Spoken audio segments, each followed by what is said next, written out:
Te encuentras en Siniestros, Relatos. Este lugar sombrío y tétrico alberga historias tan espeluznantes que harán que tu respiración se entrecorte y tu corazón palpite desesperadamente. Aquí, en la profundidad de la noche, los relatos cobran vida propia, revelando pesadillas que ningún ser humano debería enfrentar jamás. El horror aguarda pacientemente, escondido en cada palabra pronunciada, esperando para atraparte desprevenido y arrastrarte hacia el abismo de la desesperación más profunda. Escucha con atención si te atreves.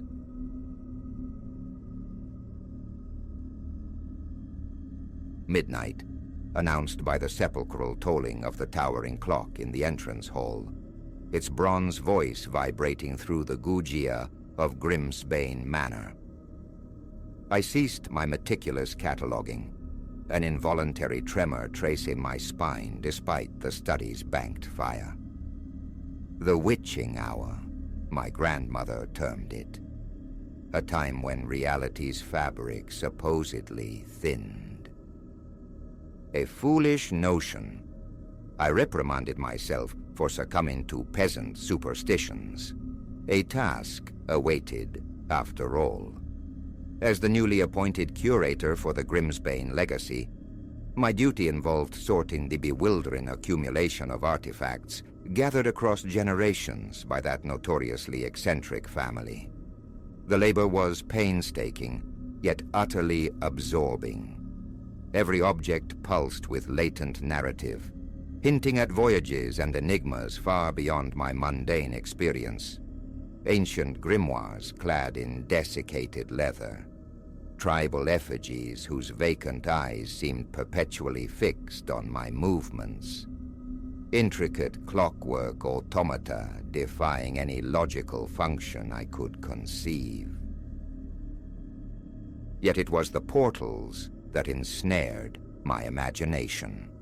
13 doorways, strategically positioned throughout the labyrinthine manor, each distinct, lavishly wrought, adorned with symbols and tableaus that appeared to shimmer and morph under scrutiny, and every single one sealed fast. Naturally, I had inquired upon my arrival. Silas Croft, the family solicitor, a man whose face seemed perpetually pursed against some unpleasantness, offered only frustrating obliqueness. Family heirlooms, of a sort, he'd clipped, his demeanor broadcasting the subject's termination. They needn't occupy your attention. Confine your efforts to the accessible chambers. But curiosity gnawed. During my 3 weeks within Grimsbane's oppressive silence, I'd tested countless keys, hunted for concealed levers, even resorted to lock-picking, a disreputable skill, yet occasionally useful in my peculiar profession. Futile. The doors remained inviolable, enigmatically shut. Until this night. As the final echo of the grandfather clock dissolved into stillness, I registered it. A click, so subtle it nearly evaded hearing, followed by another and another still. 13 distinct clicks, cascading one upon the next through the quiescent house. Heart hammering against my ribs, I seized the nearest oil lamp and ventured into the corridor.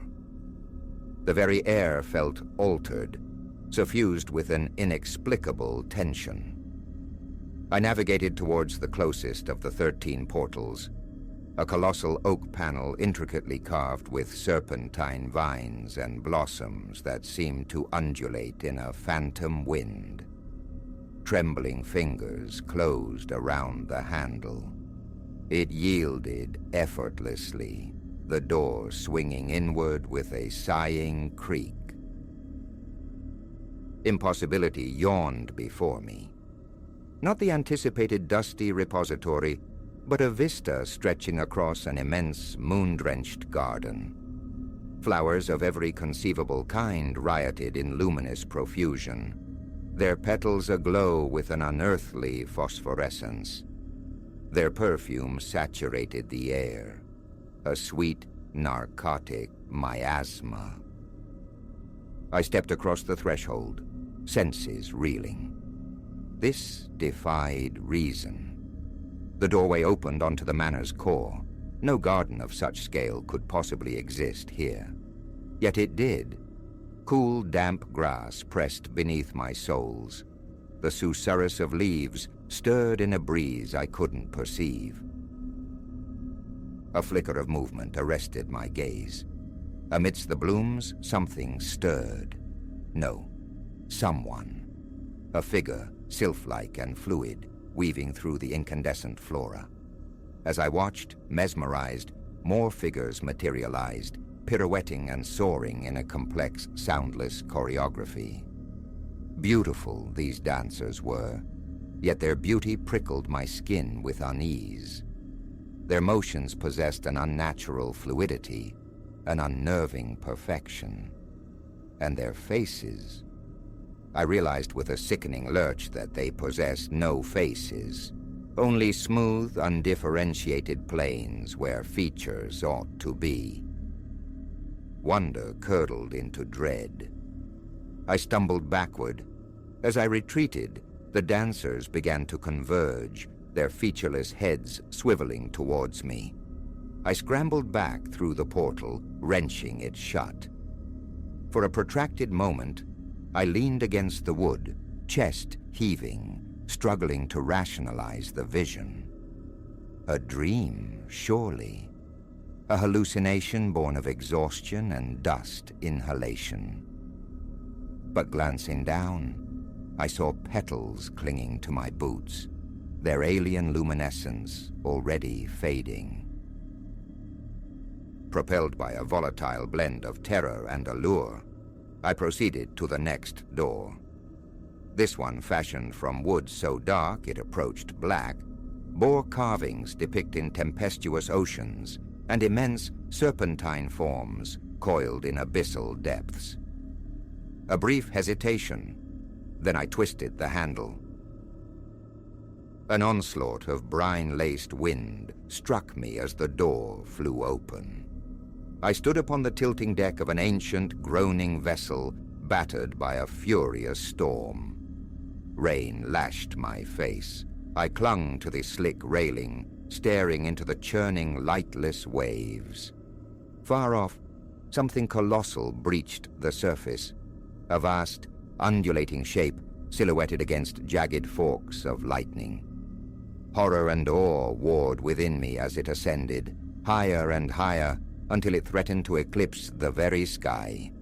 A single immense eye, incandescent with eldritch light, fixed upon the ship, upon me.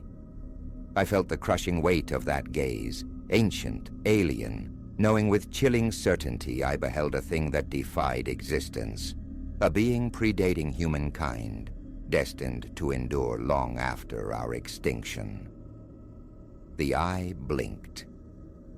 In that instant of profound darkness, I flung myself backward through the doorway, slamming it closed just as a monstrous tentacle obliterated the space where I had stood. My strength deserted me. I slumped to the floorboards, gulping air. The phantom taste of salt lingered, the roar of that impossible tempest still echoing in my ears. So it continued, portal after portal. Each threshold unveiled a distinct impossibility, a sprawling desert of violet sands where towering crystal spires sang plangent elegies to a tri-moon sky, a forest composed of flesh, where trees pulsed with a diseased thrum, and fruits wept sanguine tears when disturbed.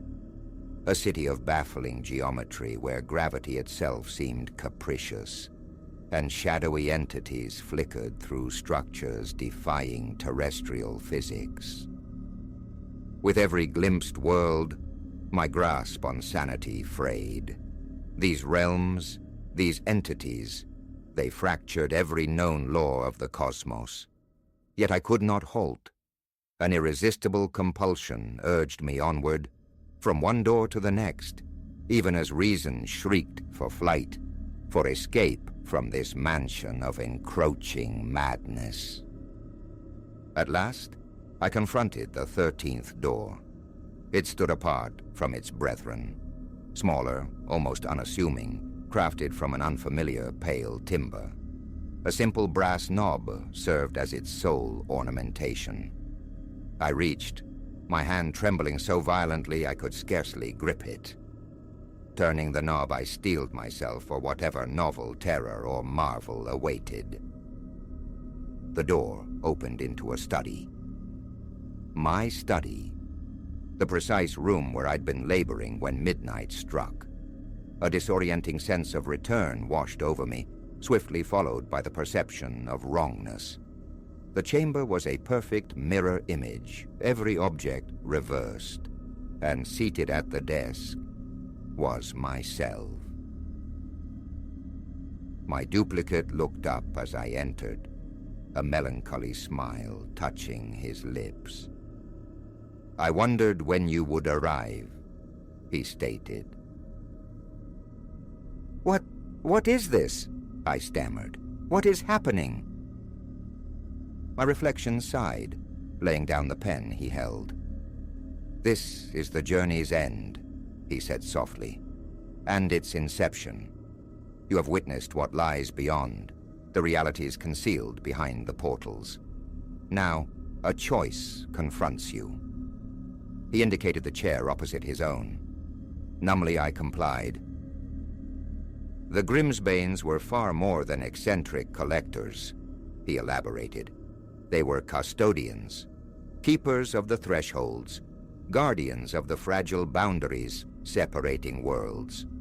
For millennia, they maintained the vigil, ensuring that what lies beyond stays beyond." My head swam. I struggled to absorb the staggering revelation. But why me? Why reveal all this to me?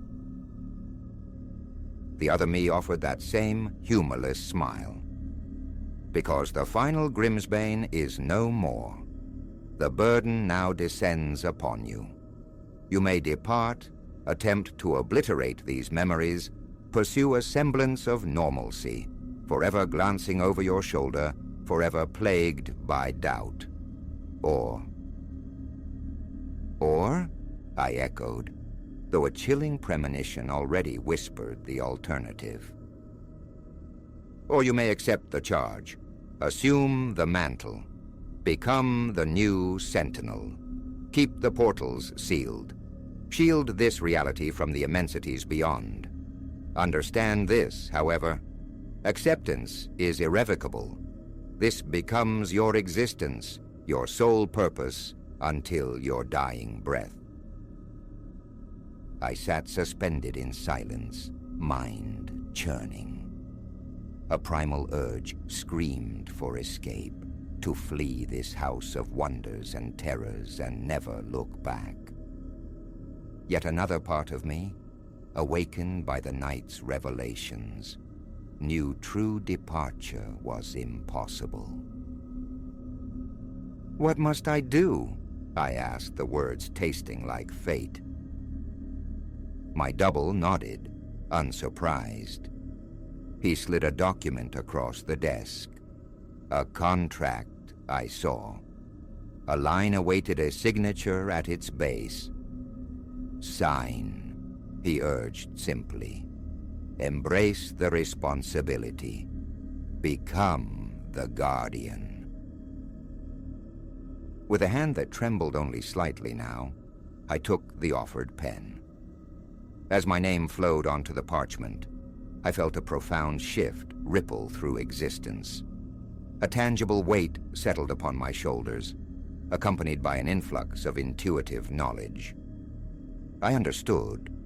The doors, the myriad worlds, the precarious equilibrium demanding constant vigilance. I knew my duty. As the ink bonded with the paper, My doppelganger began to dissolve, his form wavering like heat haze. "Good fortune," he murmured, his voice already receding. "The doors are yours now." Then, silence. He was gone, leaving me solitary in the study. My study. I could sense the doors now, a persistent thrumming presence at the edge of my consciousness. 13 worlds, 13 realities, all demanding scrutiny, guardianship, separation. I rose, squaring my shoulders. There was work ahead. The night remained deep, and there were thresholds to inspect, boundaries to reinforce. I was the guardian now, after all. And the doors awaited.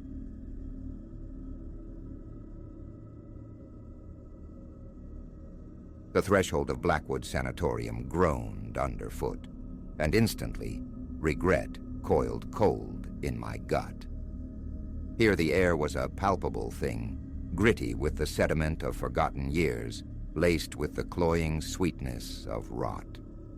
A silence, absolute and absorbent, seemed to leach the very sound from the world, leaving only the frantic thrumming inside my own skull. Too late, though. Infinitely too late. Ahead, down the gullet of a lightless corridor, my companions vanished, their eager, foolish whispers skittering like rats along the leprous walls. This pilgrimage into decay hadn't been my desire. Exploring the skeletal remains of civilization held no allure, least of all within walls stained by such notoriety. Blackwood, shuttered abruptly in the 70s amidst whispers of maltreated souls and experiments that defied ethics, festered in local lore. Tales of unquiet shades and inexplicable happenings clung to it like ivy, stories I'd always waved away as fanciful nonsense. Standing now in its ravaged atrium, doubt bloomed, cold and sharp. "Elias, move it!" Ronan's voice echoed, distorted by distance and decay. "Quit lagging!" A knot of apprehension tightened in my throat. I thumbed my flashlight into life, its beam a nervous tremor against the gloom, and plunged after their receding calls. Our cones of light jittered across walls, shedding paint like sunburnt skin, illuminating fractured furniture, skeletal remains of lives abruptly halted. Shadows writhed at the periphery, illusions born of dancing light, or perhaps something more. We navigated what might have been administrative chambers, then breached the patient wards. Each doorway framed a tableau of quiet desperation. Leather restraints dangling from corroded bed frames like forgotten shackles. Specters of photographs clinging to damp plaster.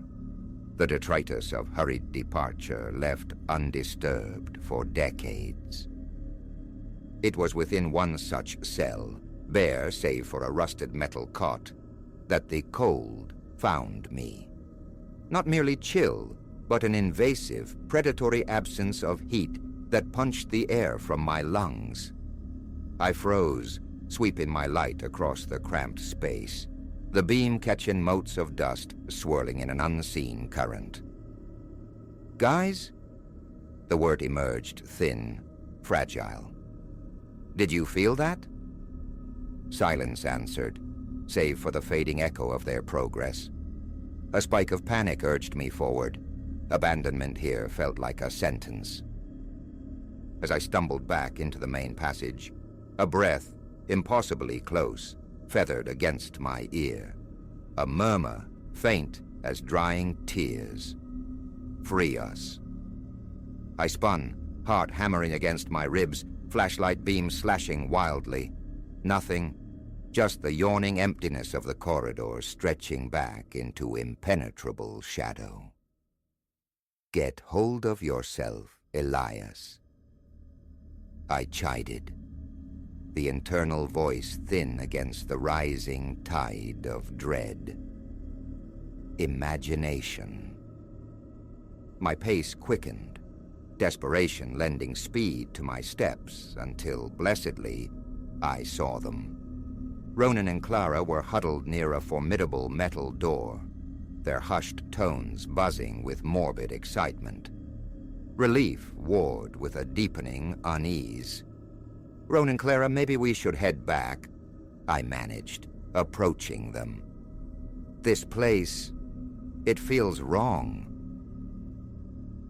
Ronan scoffed, rolling his eyes dramatically in the stark glare of his torch. "Don't be pathetic, Elias. We haven't hit the main attraction." "Main attraction," I repeated, the words tasting like ash, a cold dread solidifying in my stomach. Clara flashed a grin, her features stark and unsettling in the isolated beam. "The sub-levels, where the real work was done." Before coherent protest could form, Ronan threw his shoulder against the heavy door. It surrendered with a prolonged metallic shriek of tortured hinges. Stairs plunged downward, steep and treacherous, swallowed immediately by an absolute ink-blot darkness. "Seriously, this feels like a terrible idea," I pleaded, but the warning dissolved, unheard. One after the other they descended into the abyss. A sigh, heavy with resignation, escaped me. I followed. If the upper floors were oppressive, the basement was suffocating. The air hung thick and stagnant, tasting ancient and foul. Our flashlights seemed feeble, carving only small, trembling pockets of visibility from the Stygian gloom. We threaded our way through chambers choked with archaic, menacing apparatus, contraptions that spoke less of healing and more of calculated torment. It happened there, amidst the relics of institutionalized cruelty. Ronan was fiddling with a hulking machine webbed with wires, something vaguely resembling an electroshock device, when the heavy door slammed shut behind us with the force of a detonation. We flinched violently, the sound echoing unnaturally in the tomb-like silence. "Nice one," Clara laughed, a ragged edge to her voice. "Who was that?" A quick scan of their wide, mirrored eyes confirmed the truth. "None of us." Ronan rattled the handle, then threw his weight against the unyielding metal. "Locked," he stated, the word tight with nascent panic. Then the whispering began. So faint at first, I dismissed it as the rush of blood in my ears. But Clara's sharp intake of breath, Ronan's sudden stillness, they heard it too. Innumerable voices, sourceless, weaving through the stagnant air, rising from a sibilant murmur to a desperate chorus. "Free us. Save us. Don't leave." The temperature crashed. Our breath plumed visibly in the sudden glacial air. Around us, the dormant machinery began to quiver, then rattle, metal groaning against metal as if stirring from a decades-long slumber. Clara cried out, her flashlight beam stabbing towards the room's far corner. A shape hovered there, indistinct, nebulous, like smoke, given vaguely human form. The outline suggested a thin hospital gown, the suggestion of bindings at the wrists. As we stared, paralyzed by disbelief and terror, more shapes bled into existence from the shadows. They crowded the space, smoky apparitions pressing close, their whispers swelling into a cacophony of anguish and accusation. You left us, forgotten?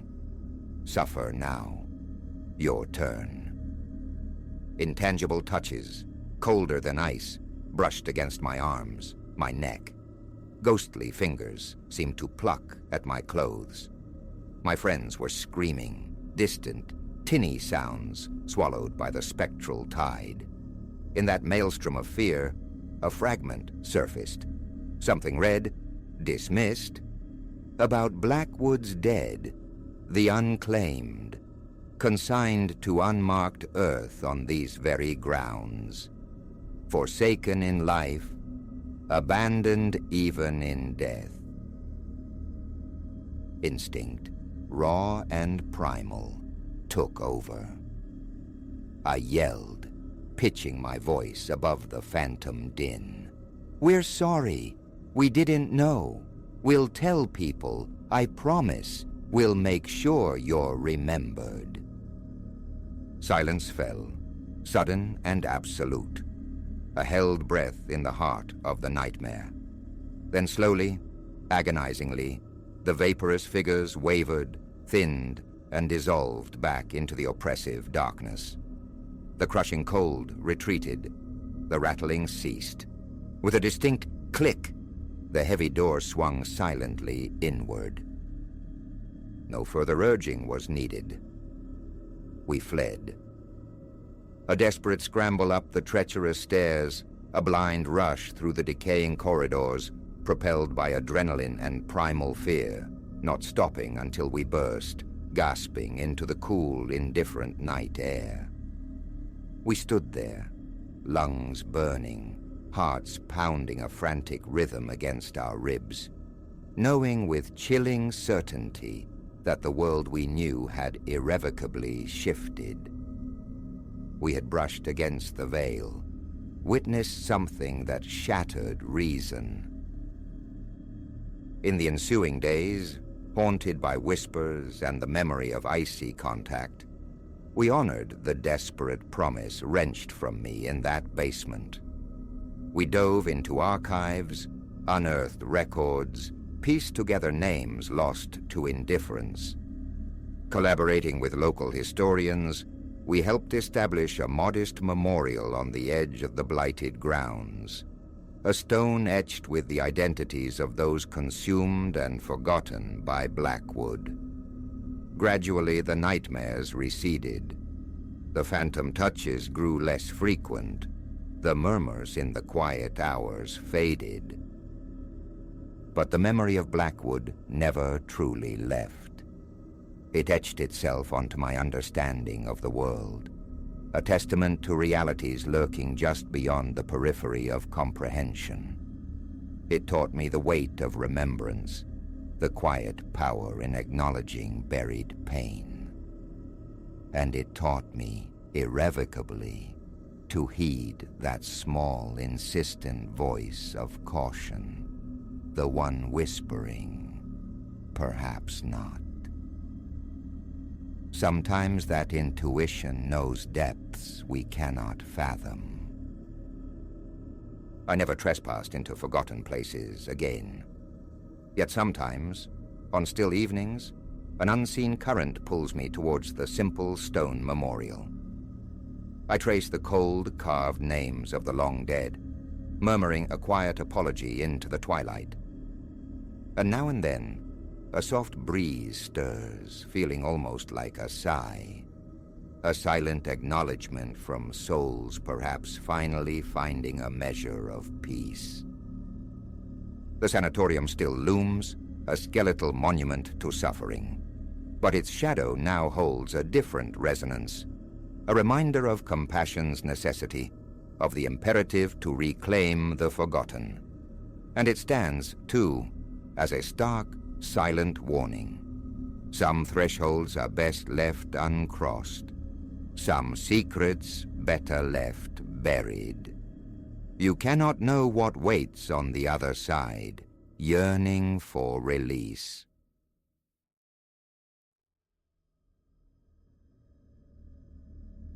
The pulse of my fire faltered, a final ember sigh, extinguished at 17 minutes past 2.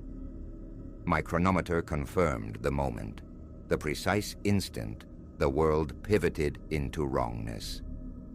Gone were the night's familiar whispers, the chitinous rasp of crickets, the soft query of an owl, the furtive scuttling in the leaf litter. Vanished, utterly. A vacuum bloomed where sound should have been, a profound hush that struck my core like a physical blow. 3 days I'd courted solitude deep within the Cascades. Elias alone, 15 miles adrift from any road, any signal, any soul. A self-imposed exile, a test of nerve against the vast indifference of the wilderness. My chosen haven, a diminutive clearing ringed by sentinel pines, their jagged silhouettes piercing the star-dusted canvas above, the ground choked with dense undergrowth. My shelter, a fragile dome of nylon, huddled near the clearing's edge, its back braced against a precipitous tumble of rock. Though the fire's ghost light lingered, painting the ash with fading orange, the surrounding woods were utterly inert. My breath ghosted unseen in the sharp mountain air, yet a rivulet of sweat traced a path down my neck, betraying the chill. An ambient wrongness permeated the air, thick and undeniable. Then the first footfall, from behind the tent, a deliberate heavy crunch of twig and duff. Another followed, then a third. Something immense, moving with ponderous deliberation. Too heavy for deer, too measured for bear. It possessed the rhythm of human locomotion, yet distorted, the stride unnaturally long, unsettlingly paced. Rooted beside the dying embers I sat, knuckles white around the haft of my sheath knife. The steps traced a circuit around my camp, staying just beyond the firelight's fragile reach. Slowly, inexorably, I tracked the sound with my gaze, seeing only impenetrable darkness between the colossal tree trunks. The pacing ceased, directly behind me. I held my breath, counting the seconds stretching into an eternity, 10, 20, 30. Then, movement resumed, completing the unseen orbit. Twice it circled my meager domain while paralysis held me captive. My tent, a mere 15 feet distant, held salvation. My rifle, my torch. Logic screamed to bridge that gap, but my limbs were stone, my will disconnected. On the third revolution, the trajectory shifted.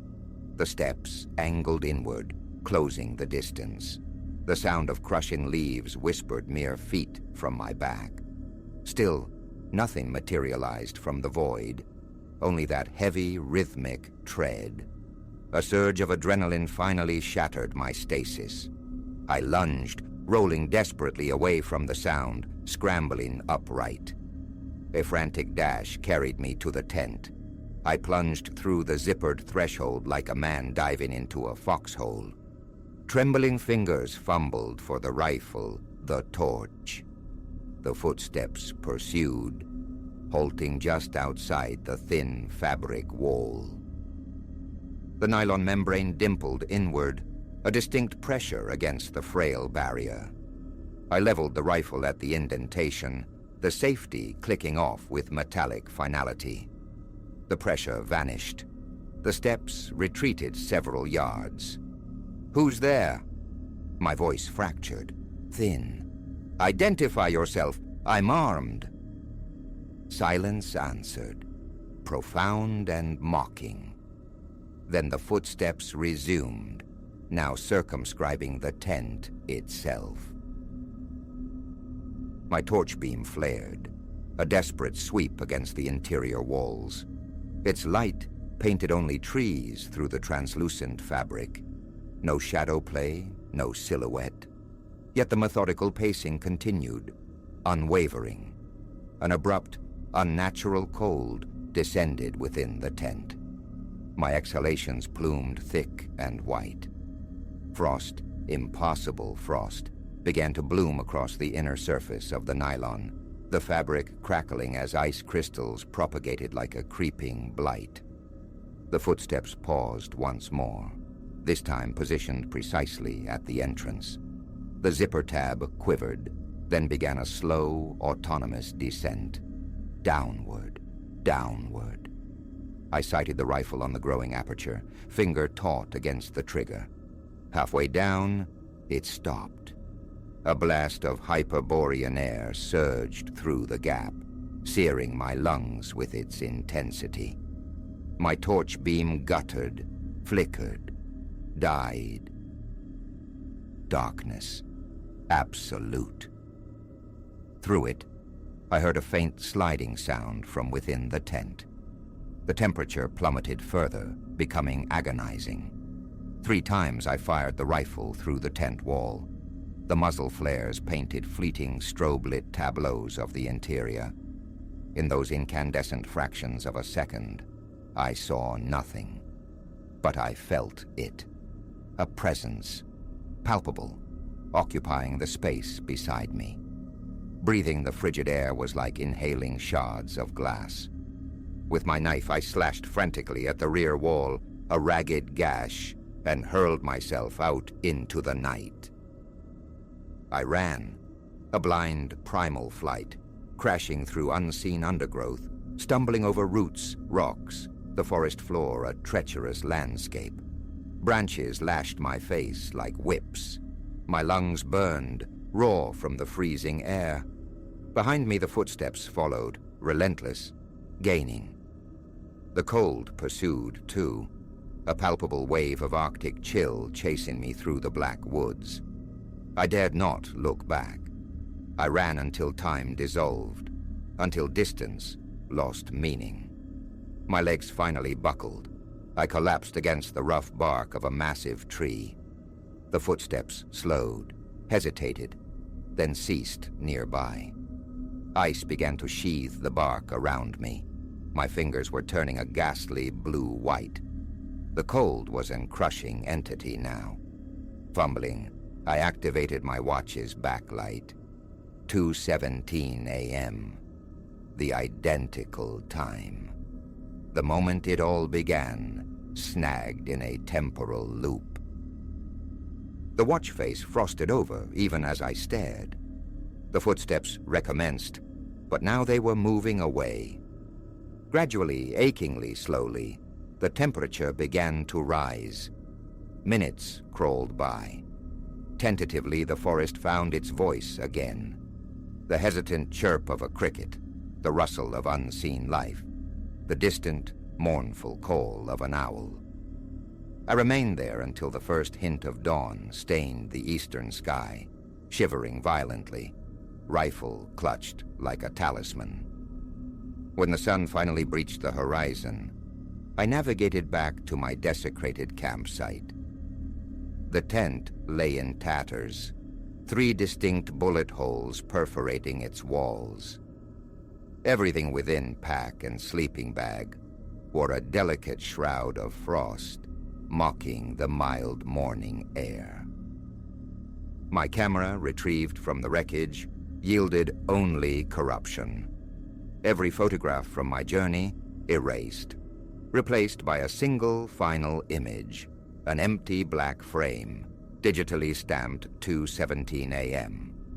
I salvaged what remained of my gear and began the long trek out, an 8-hour ordeal back to the mundane world of my vehicle.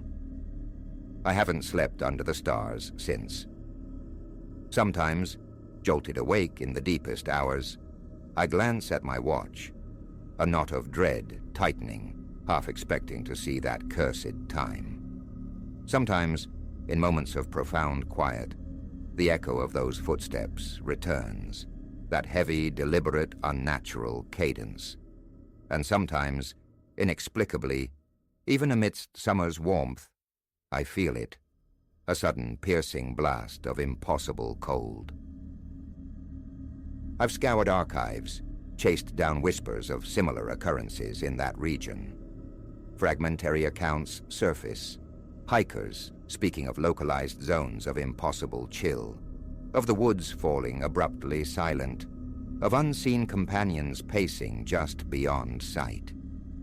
Few will elaborate, offering only cryptic warnings against solitary ventures into those particular wilds.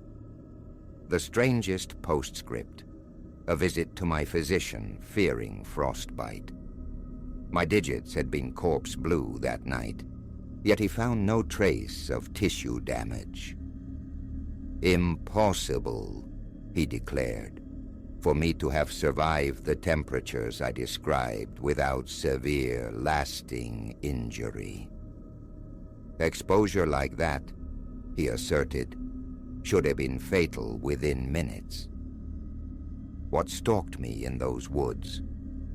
The question remains unanswered, a hollow space in my understanding of the world. I find I possess little desire to fill it, yet the ancillary questions haunt my waking thoughts and bleed into my dreams. What might my torch have revealed in its final moments? What shared the confines of my tent? Where did my 3 bullets find their mark? And why, each night, does my watch still freeze for precisely 60 seconds at 2:17 a.m.?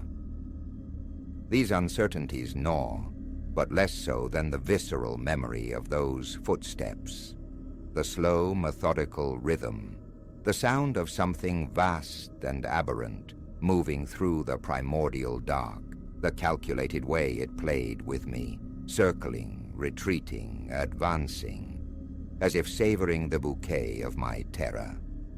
The ruined tent remains, entombed in a cardboard box in the dusty recesses of my garage, its bullet holes and knife wounds stark reminders.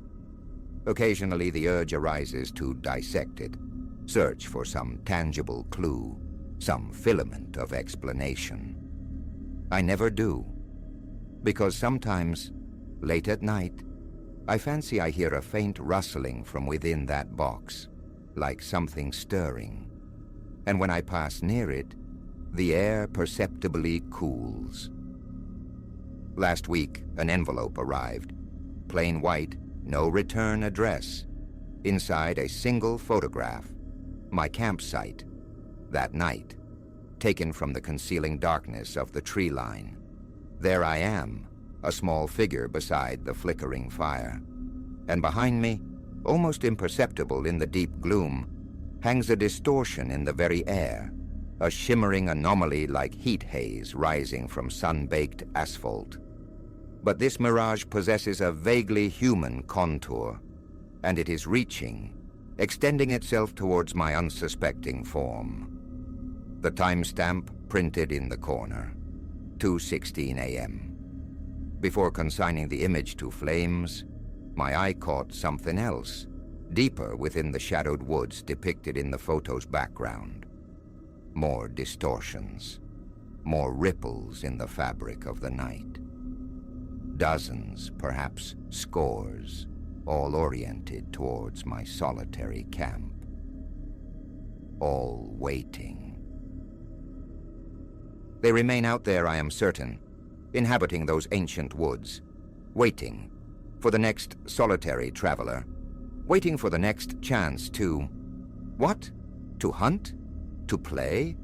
To feed on fear itself? The purpose remains opaque, terrifyingly so. But this I know with chilling certainty.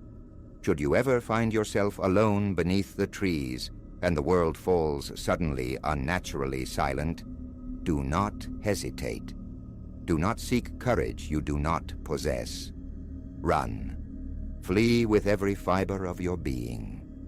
Because if you hear those footsteps, If you feel that soul-deep cold begin to encroach, it signifies the end of your solitude. They have found you, and they will take their leisure. They will circle, they will toy.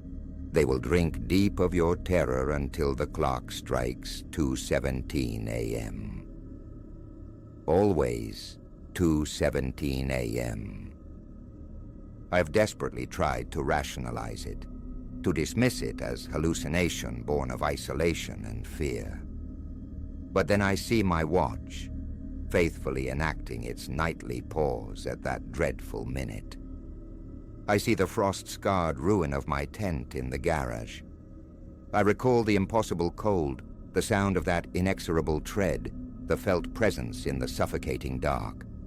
And I know it was real. Every harrowing second. Something found Elias in those woods, something that defies explanation, something that should not be. And sometimes, on the quietest nights, when the house settles around me, I fear it did not remain confined to the wilderness. Because now, when I wake abruptly at 2:17 a.m., I hear footsteps within my own walls. Heavy, deliberate, circling. Always circling. And the air grows colder and colder and colder.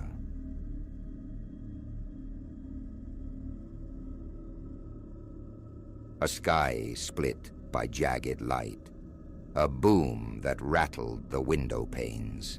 Then blackness, absolute, and through the sudden void, a sound impossible.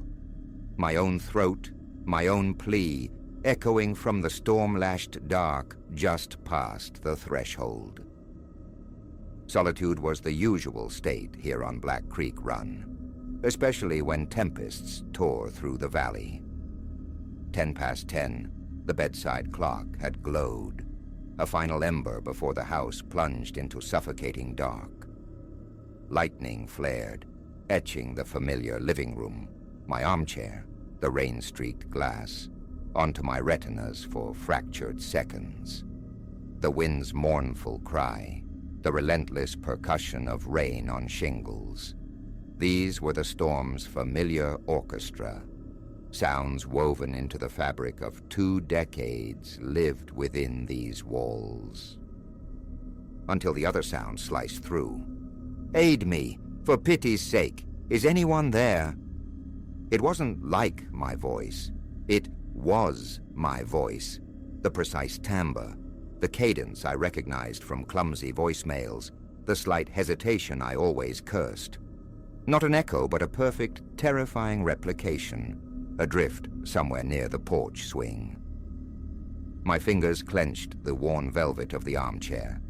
Its nap felt suddenly slick, alien. A cold dew beaded on my brow. Stillness became my anchor in the swirling dark. "Is no one home? I require assistance." Nearer now. The plea scraped against the howl of the wind, impossibly distinct. My mobile lay inert on the end table. Its screen flared briefly, a useless rectangle proclaiming, "No service." Out here, the towers always surrendered first. Thunder detonated overhead, a physical blow that sent my pulse hammering against my ribs, a frantic bird trapped in my chest. Then, intimately close, pressed against the very wood of the door. "Mercy! I'm wounded! Open the door!" My legs, trembling traitors, pushed me upright. Floorboards groaned their ancient protest beneath my weight. 3 steps, a halt. "Identify yourself!" The sound ripped from my throat, thin and strained. Not the voice I'd just heard. Only the storm answered, a chaos of wind and water. Retreat to the kitchen. Tremors in my hands as I fumbled in the utility drawer. The heavy torch, cold metal. The stag-handled hunting blade. its familiar heft a small, grim comfort. Back to the entryway, breath catching shallowly in my lungs. The damp chill of fear plastered my shirt to my skin. Who is out there? Silence again, profound and listening. My left hand sought the deadbolt, fingers numb. The brass felt glacial. A slow turn, the thunk of the mechanism echoing like a gunshot in the charged air. The door yielded, sucked outward by the gale. Rain lashed my face, instantly cold. The torch beam sliced into the deluge. Nothing. Just the glistening, rain-slicked planks of the porch, reflecting the light back, empty under the downpour. Curtains of water obscured the yard beyond. Barefoot, I stepped onto the porch, the rough wood biting into my soles. Why hadn't I grabbed shoes? The torchlight swept downwards, snagging on disturbances in the sodden earth below the steps. Impressions, deeply pressed into the mire. Footprints. They marched from the direction of Black Creek Run, a clear path towards my house, halting dead perhaps 12 feet from the porch steps, as if the walker had simply ceased to exist mid-stride. My breath hitched, caught in a tightening vice around my chest. I descended the steps, the mud instantly claiming my feet, cold ooze squelching between my toes. The prints were large, masculine, my size, and the tread, unmistakable. The heavy lug sole of my own forestry boots, the pair resting just inside the door I'd left ajar. I traced the path back towards the lane's edge. They began just off the tarmac, emerging from the drenched verge grass. Nothing marred the wet blacktop itself. Then twin beams sliced the night, a vehicle navigating the storm. Its headlights swept past, momentarily blinding. I blinked the spots away, lowered the torch beam again. The mud lay undisturbed, smooth, glistening, unmarked, as though sculpted clean by the rain, erasing the impossible evidence. A panicked scramble back, feet sliding, treacherous mud. A fall, hands plunged into the cold muck, the knife hilt jarring against my palm, inside. Bolt slammed home. I sagged against the solid oak, chest heaving, rainwater puddling around my bare feet. A sudden hum vibrated through the walls. Lights sputtered, flickered, then blazed into steady brilliance. From the living room, the drone of the television resumed mid-sentence, some forgotten late-night host's cheerful inanity jarring against the terror still clawing at my throat. The bathroom mirror reflected a stranger, pallid skin stretched taut over bone, eyes wide and shadowed. When had exhaustion etched itself so deeply? Hot water sluiced away the mud and the chill, but not the dread. Dry clothes felt like a costume. Stress, I told myself. Isolation, an auditory hallucination born of the storm's fury. Yet the memory remained, sharp and undeniable. The voice, the prints, their vanishing. I phoned the county sheriff, reported a prowler, a trespasser, omitted the impossible specifics. The mimicry, the erasure. A dispatcher promised a patrol car would swing by, her voice bored, routine. Vigilance kept me anchored in the armchair, every lamp blazing defiance against the storm that still raged. The hunting knife lay on the table, a useless talisman. Precisely as the clock ticked over to midnight, I saw it flash before the second blackout plunged everything into deeper darkness. The house's hum died once more. In the sudden ringing silence between thunderclaps, a new sound emerged. Footfalls on the porch planks, heavy, sodden steps.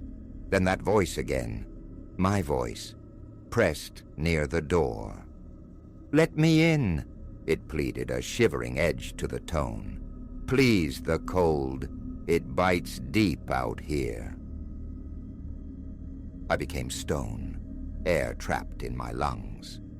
"I know you're awake, Elias," it whispered, using my name. "I see the torchlight under the door." But the torch lay beside me, inert, cold plastic. A dry rasping sound began against the outer wood. Fingernails? Or something worse? "You must open the door." The voice shifted, subtly. Still mine, yet resonating with an unnatural depth, a hollow echo. "It's inevitable. You understand that, don't you?" My phone remained a dead weight. No bars. The scraping persisted, rhythmic, maddening. "I possess patience now," the voice murmured, almost conversational. "Endless patience. Days melt into weeks, weeks into years. Time holds no meaning for me now." Abruptly, the scraping ceased.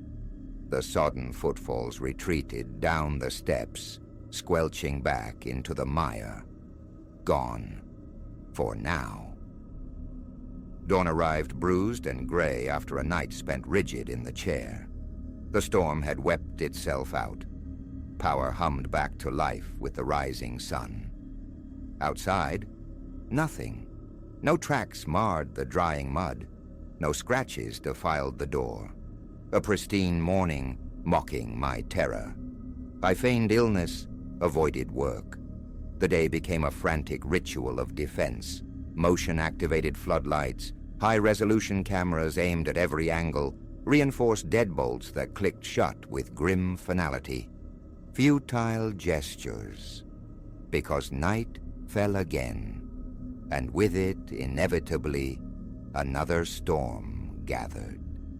The lights died, and the voice returned from the rain-swept darkness. It has become the rhythm of my life now. Every storm, it comes.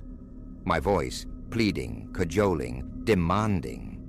The scratching endures longer each night, a persistent gnawing. The sheriff's deputies sigh when I call. Their reports mention stress, probable delusion. Perhaps they are right. Yet I know the sound of my own voice. And I know what I glimpse in the strobing glare of lightning. A silhouette in the yard. My shape, my posture. Clothed as I am. But the face revealed in those blinding flashes is mine, yet utterly vacant. A horrifying emptiness resides behind those familiar eyes. Tonight's forecast speaks of meteorological fury, a tempest whispered to be legendary, the kind that reshapes landscapes. I tap these words onto the screen as the sky bruises to charcoal, and the first low growl of thunder rolls across the valley. Closer now. The power flickers, once, twice. My fingers tremble, blurring the keys. Rain begins its soft tattoo upon the roof, a prelude. The wind rises, a hungry moan through the pines. Darkness claims the room. An immediate deafening crack of thunder overhead, shaking the very foundations. And then, the sound I dread most. Squelching steps approaching through the saturated earth. My voice torn from the throat of the storm itself. "Elias, I've arrived. Open the door. It is time now. Time to let me in." A sharp crack echoes from the front door. Wood groaning, splintering. I should run, find some corner, some crawl space. But the futility freezes me. Where do you hide when the thing hunting you wears your own face? Speak with your own voice. Where do you run from yourself?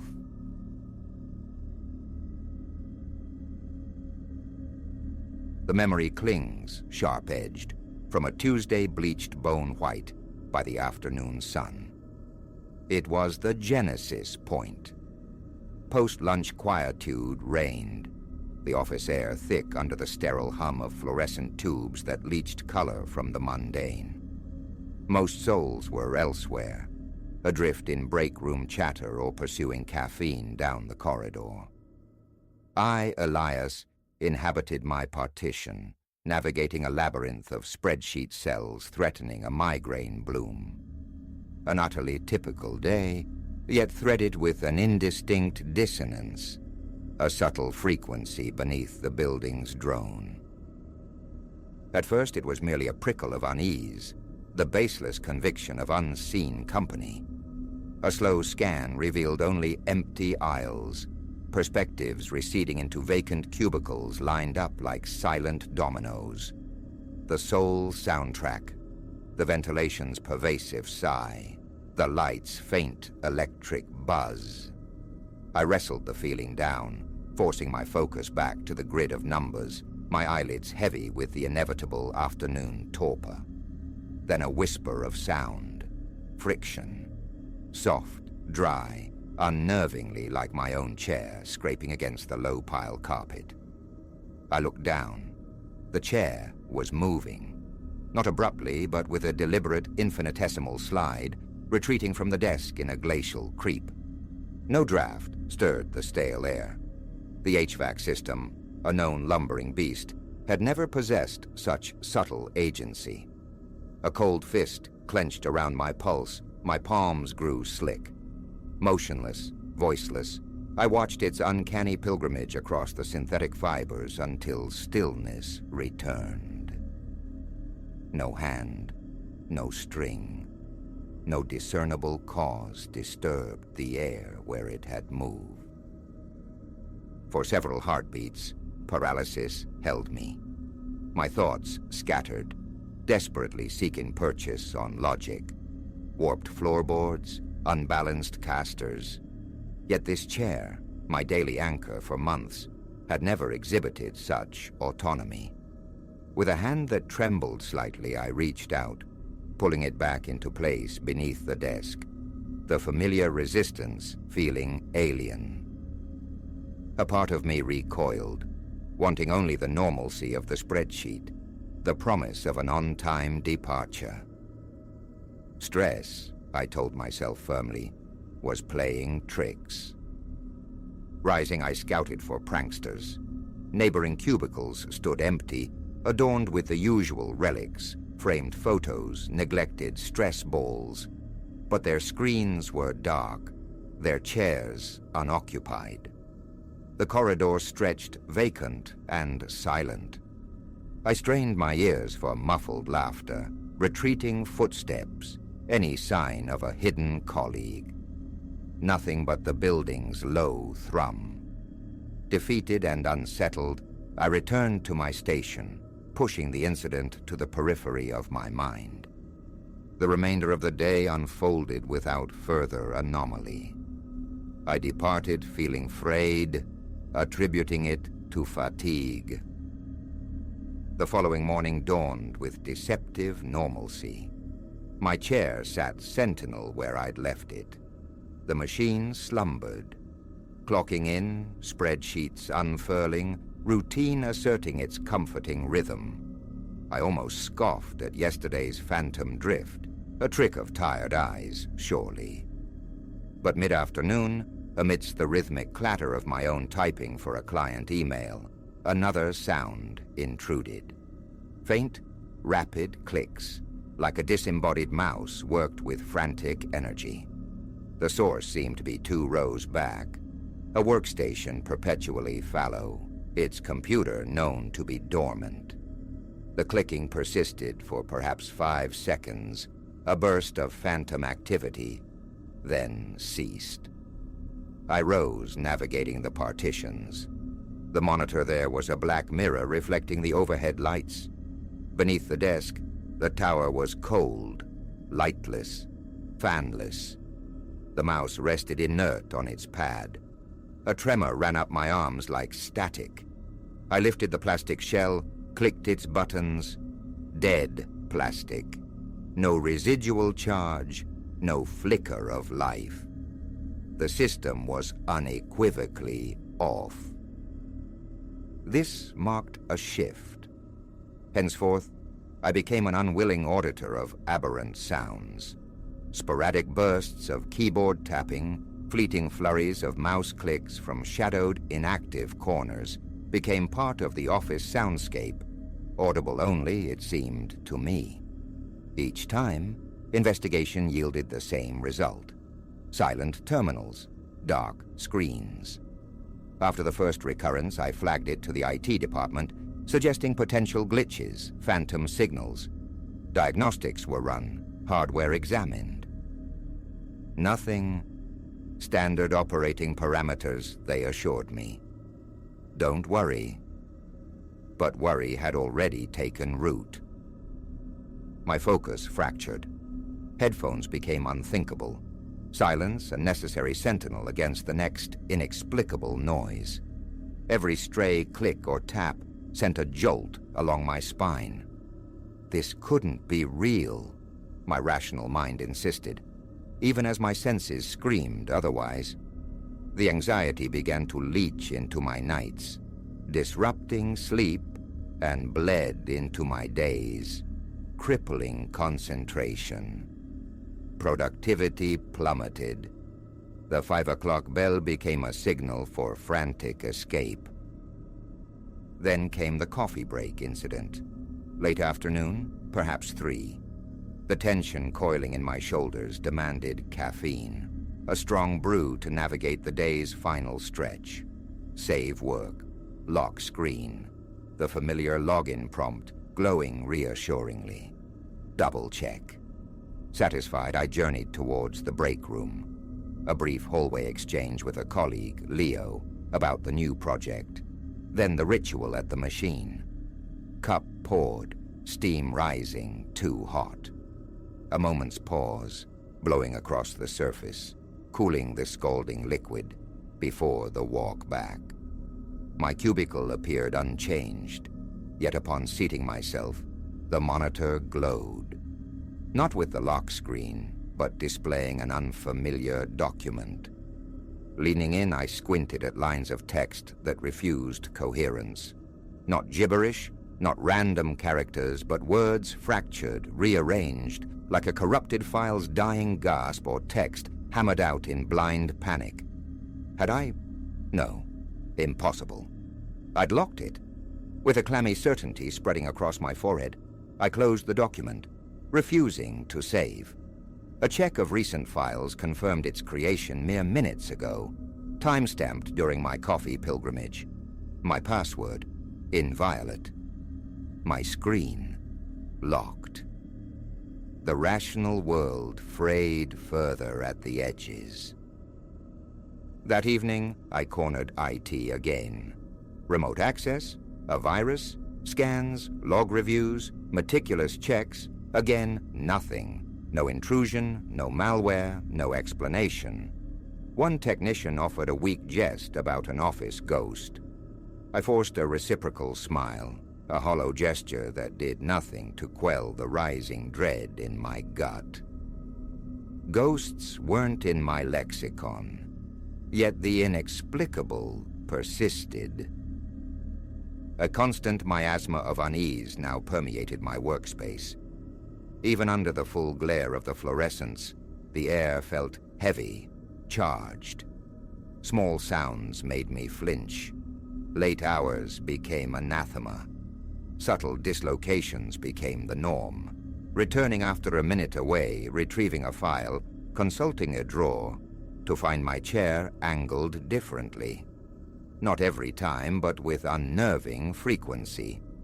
Locking my screen sometimes yielded a return to find an arbitrary folder opened on the desktop. Never crucial files, just open. Tentatively, I confided in a few trusted colleagues. The reactions ranged from gentle teasing about overwork to concerned suggestions about sleep. Eventually, I persuaded Leo, the colleague from the hallway, his skepticism warring with curiosity, to linger after hours. We sat one evening, the office sinking into dim, echoing quiet. Silence stretched, thick and expectant. Then close to 7 it came, the distinct, soft tap-tap-tapping of a keyboard drifting from 2 rows over. Leo's eyes widened, meeting mine across the partition tops. Together, we approached the source. Predictably, the workstation was inert, screen dark, tower cold. He traced cables, checked connections, finding nothing amiss. His face, caught in the emergency lighting, was pale. "Apologies," he murmured, the earlier teasing gone. I heard it too." Validation, cold comfort though it was, confirmed I wasn't fracturing. But the enigma remained, now shared, yet no less impenetrable. We reported it, again. IT performed their rituals, again. Their patience visibly thinned. No evidence, they reiterated. No tampering, no infiltration. I was left adrift with the inexplicable pattern. Phantom noises, migrating objects, spectral file activity. Dread became my morning companion, twisting my stomach as I approached the office each day, wondering what new strangeness awaited. One afternoon, trapped by a looming report deadline, I found myself the last one remaining besides the distant cleaning crew, whose vacuum whined from afar. Alone in my row, the building settling into its nocturnal quietude, broken only by the AC's hum and the vacuum's receding drone. My phone, battery drained, offered no solace, no distraction. Focus proved elusive, tension knotting my shoulders, stiffening my neck. Every few minutes, my gaze darted around, anticipating movement, listening for the telltale clicks.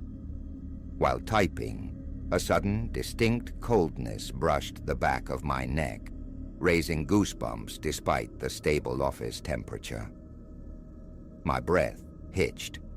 I spun around, chair scraping, half expecting a figure looming behind me. Nothing. Emptiness. Yet my chair felt as if it had subtly jolted, nudged by an unseen touch. My heart hammered, a frantic drum against my ribs. Report unfinished, I slammed the shutdown command, grabbed my bag, and fled. The sterile corridor felt like an escape route. I finished the work remotely, the connection a fragile tether back to the unsettling space. Returning the next day was unavoidable, the dread undiminished.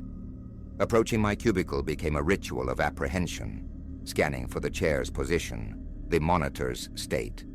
Sometimes, blessed normalcy. Other times, minute aberrations. A sticky note I hadn't placed. Desktop icons subtly rearranged. It felt like sharing my space with an invisible, meticulous, yet ultimately pointless interloper. The thought of requesting a move surfaced, but how to explain? My workstation seems haunted, felt like professional suicide. Fear of appearing unhinged kept me silent. Days bled into weeks. The phenomena waxed and waned, periods of quiet fostering fragile hope, inevitably shattered by renewed clicks from dormant machines or another inexplicable file manifestation on my locked screen. Never catastrophic, always unnerving, the cumulative effect was erosive. My work suffered. Interactions grew strained, my jumpiness becoming a barrier. Sleep remained elusive. Nights spent replaying incidents, searching fruitlessly for the key, the logical thread. Finally, the strain became unbearable. I approached HR requesting a departmental transfer, citing vague personal reasons, a need for a change of environment. They promised to investigate possibilities. While waiting, my breaks became more frequent, desperate escapes from the cubicle's oppressive atmosphere. Yet leaving felt like tempting fate. Abandoning the chair felt like an invitation. Often upon return, some small thing would be altered. Confirmation that my absence was noted, utilized. When the transfer was approved, relief eclipsed any professional excitement. On my final day in that partition, packing the sparse personal items felt like an exorcism. Powering down the terminal for the last time offered a small, hollow sense of victory, of escape. Yet as I slung my bag over my shoulder, poised for departure, a faint, dry scrape reached my ears. I turned. My empty chair tilted back, just a fraction, an echo of its first defiant movement. I didn't wait to see more. Heart hammering a frantic rhythm against my ribs, I walked away, refusing to look back. In the news section, the phenomena ceased. Relaxation seeped back into my muscles. Productivity bloomed anew. Yet the memory of that cubicle remains, a psychic stain. Sometimes passing that row, a reflexive glance is unavoidable, half expecting to see the chair's slow glide, the screen's sudden illumination. Few know the full story. Dismissal is the common currency for such tales. But the experience is branded onto me, the certainty of something else there, a silent occupant manipulating the digital and physical detritus of my work life whenever my gaze was averted. The proof is absent, but the haunting conviction, the residue of being watched in the quiet hum of the office, persists.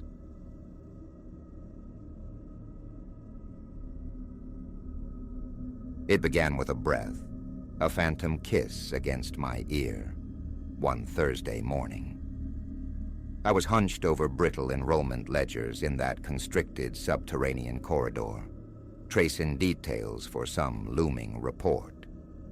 Anything predating 2005 resided only in these dusty catacombs, exiled from the digital present, demanding this pilgrimage into the building's bowels. Silence, usually, was the basement's primary occupant, save for the incessant neurotic hum of the fluorescent lights. But that day, a distinct susurrus, intimate as a secret exhaled inches away, prickled the fine hairs on my nape. I spun, heart leaping, to find only the long receding perspective of steel shelving under the stuttering gaze of the bulbs. An anomaly, I reasoned, returning to the faded ink. That was the genesis. Nearly 3 years I've walked these halls.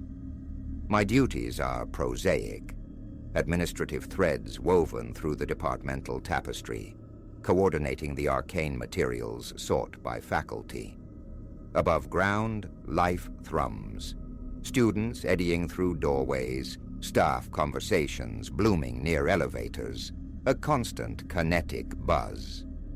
Down here, though, in the sub-basement, the air is stagnant, time itself seemingly curdled. Few venture into this realm of archival ghosts, seeking forgotten texts, boxed histories, or derelict equipment. The illumination is perpetually inadequate, casting the drab gray walls in perpetual twilight. An olfactory signature hangs heavy. Old paper, faint chemical astringency, decay. Initially, my visits were rare intrusions. Then the archives beckoned more insistently. Faculty demanding relics of data, spectral test scores from decades past. I acclimatized to the narrow passageways, the low thrum of unseen machinery. I mapped the geography of well-preserved files, noted the corners where dust motes danced with desiccated spider husks. The place offered no welcome, only a stark utility, quietude, an unbroken space for concentration. But the quiet began to fray. Subtle sounds insinuated themselves, a furtive shuffle, like worn leather scuffing concrete just beyond the next rank of shelves, a muffled thump, suggestive of a closing book. Always I attributed it to a colleague navigating this forgotten level. "Hello?" I'd call out, voice echoing strangely. "Need a hand?" Silence answered. Investigating revealed only empty aisles. The building's ancient metabolism, I told myself, its groaning pipes, its settling frame. Old structures possess their own peculiar vocalizations. I cultivated dismissal, yet the occurrences multiplied. One afternoon, immersed in microfiche transcripts from the 90s, the bulb overhead performed its usual flickering ballet. Then a flicker in the periphery, a swift, lateral movement near the floor like a shadow detaching itself. When my gaze snapped left, nothing stirred. A sudden, inexplicable coldness bloomed on my forearms, the ambient temperature seemingly plummeting. My heart surged, a brief, frantic bird against my ribs. "Just my eyes," I insisted, betraying me in the gloom. A week passed. Then my name, or rather the first syllable, stretched, distorted, whispered low and slow. I pivoted violently, a jolt running through me. Emptiness. I swept the corridor with my eyes, paced its length, peered behind a looming metal cabinet. Nothing. A dampness sprang to my palms, my chest constricted.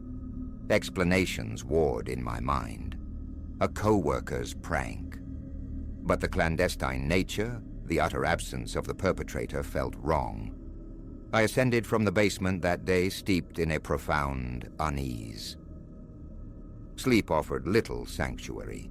The memory of that fragmented name replaying, a needle stuck in a groove of dread. I forced normalcy upon the following day. Documents filed, emails dispatched, charts printed for a professor. Around 3, the inevitable summons came. Old personnel files required retrieval from the depths. Reluctance coiled in my gut. I armed myself with a heavy flashlight. The basement lights often waned further as the day bled towards evening. Reaching the sub-basement landing, I inhaled deeply, a ritual of forced composure. In, find it, out. I navigated the main artery, scanning shelf labels. Locating the correct section, I reached for a thick folder on an upper shelf. At that precise moment, the light directly above me sputtered violently and died. A full second of absolute blackness descended, and in that void, I felt it again, a soft, unmistakable exhalation beside my ear. My heart seized. The light snapped back on. I recoiled, stumbling away from the shelf, my flashlight clattering against the concrete floor. My hand shook uncontrollably as I retrieved it. I am not easily unnerved. Late nights spent in other campus edifices have never yielded such primal reactions. But that breath, it possessed a tangible quality, a phantom warmth against my cheek.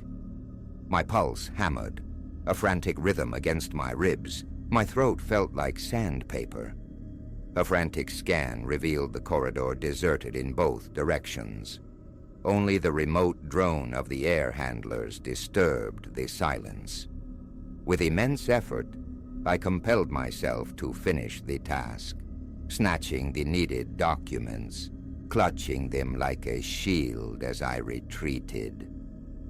All the while, a tingling awareness crawled up my spine, the persistent sensation of being closely observed. That evening, the thought of confiding in administration, or even just Marcus from acquisitions, flickered and died. Embarrassment was a potent deterrent. What proof existed? Sensations, whispers, tricks of light. The label of imaginative or overwrought loomed. Silence seemed the safer, albeit lonelier, path. The whispers persisted, evolving over the ensuing months. Sometimes a faint, incoherent murmuring, as if from just beyond the metal barrier of a shelf. Other times, a half-formed syllable breathed directly behind me, dissolving before comprehension could grasp it. Each instance prompted a whirl, flashlight beam cutting uselessly through empty air. My nerves frayed thin. A sheen of sweat became my constant companion on those descents. I began strategizing avoidance, delaying archival requests with vague promises. It might take a day or two to locate.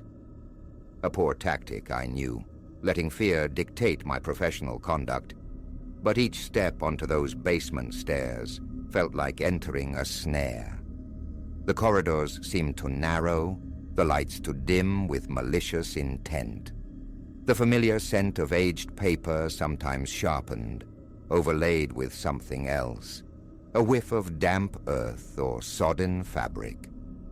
My breathing grew shallow, my muscles tensing from the moment I reached the bottom step, bracing for the next whisper, the next fleeting movement.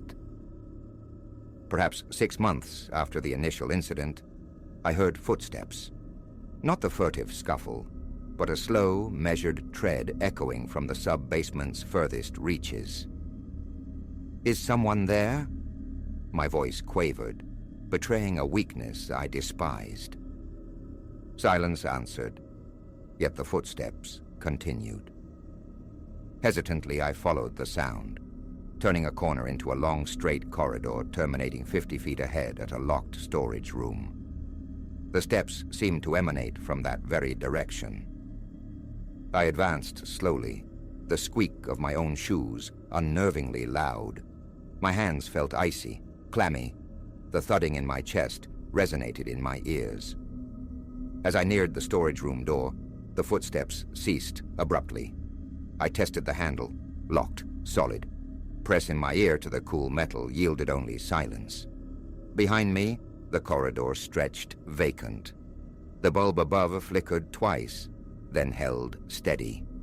"Nobody here," I muttered, the words tasting like a lie. The feeling of being watched, however, remained. A palpable pressure. I fled, nearly tumbling up the stairs in my haste. Later that day, I cautiously broached the subject with Marcus. Keeping it vague, I asked if he'd ever noticed anything odd downstairs. "Hear the pipes banging sometimes," he offered with a shrug. "Old building, you know." Had he felt anything else? Whispers? Someone walking? He gave me a look mingling puzzlement and concern. "Nah, man.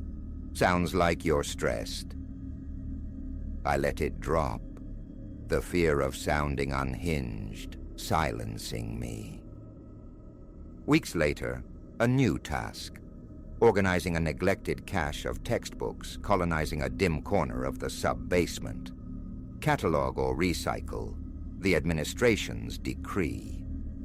I resigned myself to a full day immersed in that oppressive quiet.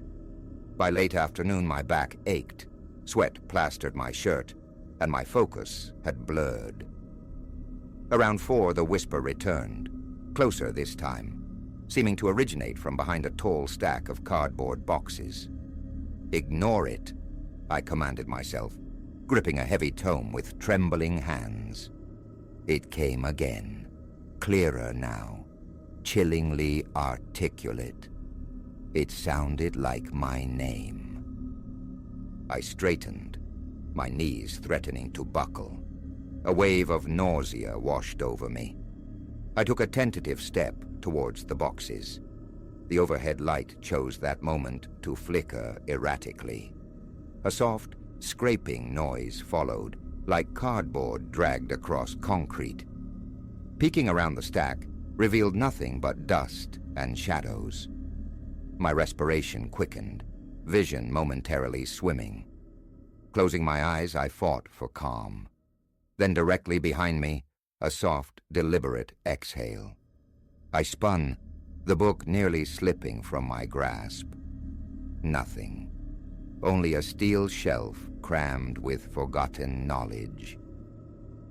That was the breaking point. I bolted, leaving the books in disarray. Marcus saw my pallor when I surfaced onto the main floor. "Everything okay? You look like you've seen a ghost." A shaky nod was all I could manage before retreating to the restroom, splashing cold water on a face that felt alien in the mirror. My heart refused to slow its frantic pace for a long time.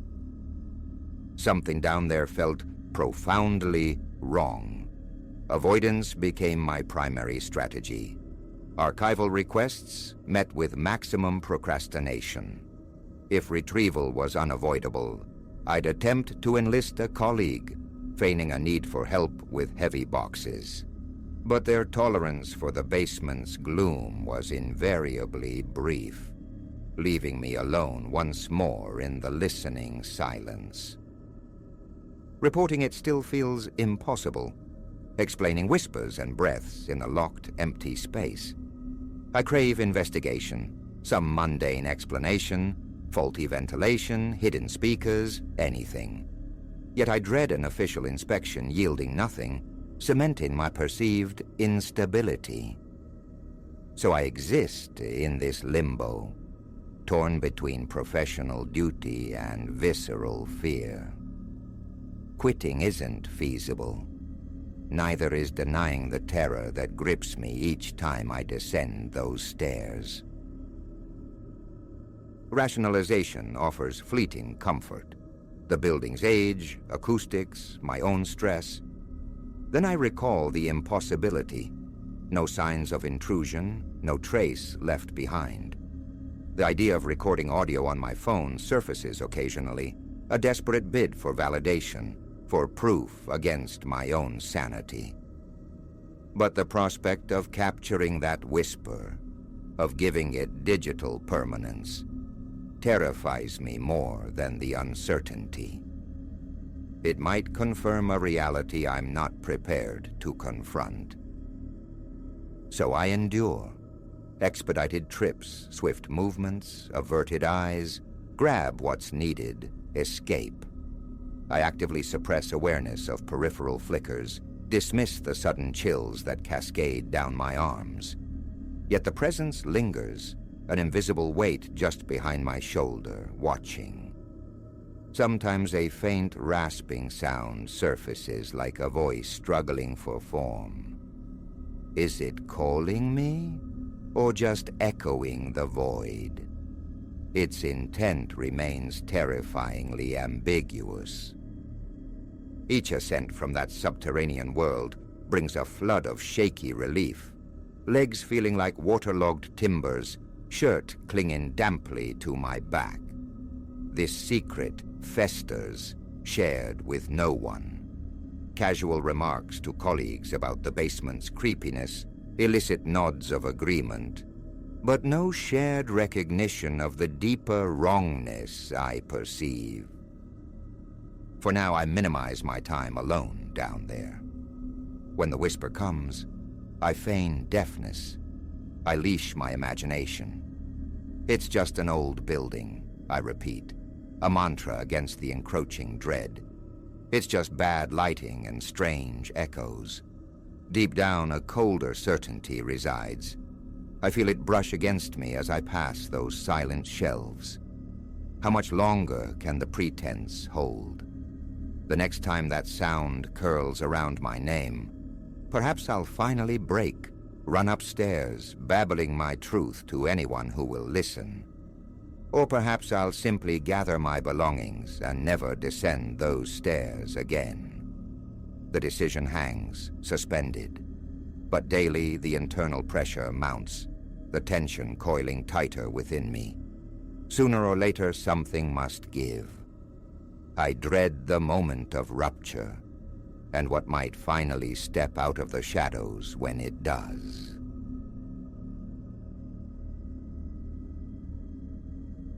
The fracture appeared on the horizon's edge the instant I registered them. 5 silhouettes, stark against the shimmer where sea met sand. In that beat, the fragile perfection of our family escape began to spiderweb. They stood, clustered, unnervingly still, their collective gaze fixed upon us with a weight that raised the hairs on my arms. I tried to dispel the unease, turning back to the intricate sand channels Leo and I were excavating, but the nascent dread coiled tight in my gut. Unbeknownst to me then, those watchers were the harbingers, poised to twist our sun-drenched sanctuary into a crucible of survival. It had unfurled exactly as envisioned, this precious interlude. Lena and I, starved for stillness, had orchestrated this pilgrimage for months. A solitary beach house, a ribbon of private shore, just the 4 of us adrift from the clamor of the world. Those initial days were spun gold.